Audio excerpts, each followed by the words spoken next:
عمر حسن صاحب، آپ کو کوئی ٹائمنگ جو ہے مشکوک لگتی ہے اس تمام معاملے کے سامنے آنے پر، اور یہ جو ایک مبینہ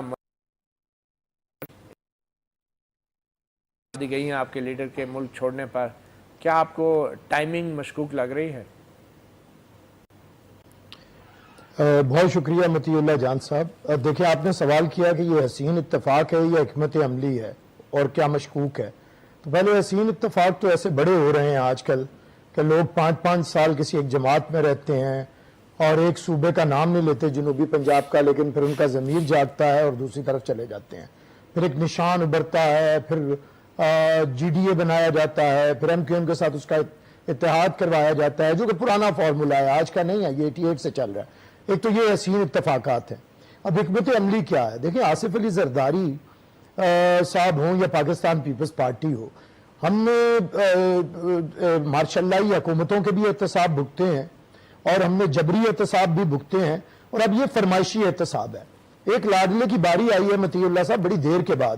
وہ 40 سال سے حکمران تھا. ہم نے 97 جولائی میں ثبوت دیے میاں نواز شریف کے فلیٹس کے، میاں نواز شریف کی منی لانڈرنگ کے، اور آ کے کوئی 21 سال کے بعد فیصلہ ہوا ہے، اور اسے بھی ایک ڈیو پروسیس کو اڈاپٹ کیا گیا ہے. ایون سپریم کورٹ نے نہیں کیا، نیچے ٹرائی کورٹ میں بھیجا گیا اور وہ آ گیا. اب ایک فرمائشی ہے لاڈلا نیا، اس نے پرسوں 4 دن پہلے کہا کہ اب نواز شریف کے بعد آصف علی زرداری کی باری ہے، اور یکا یک پھر باری کی طرف آگے.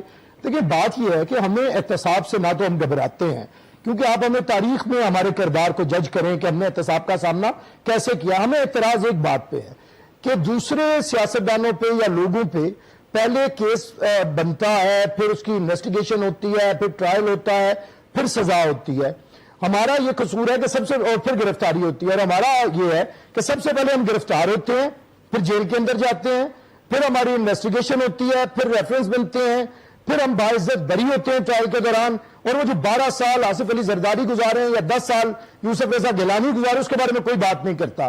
تو میں یہ سمجھتا ہوں کہ یہ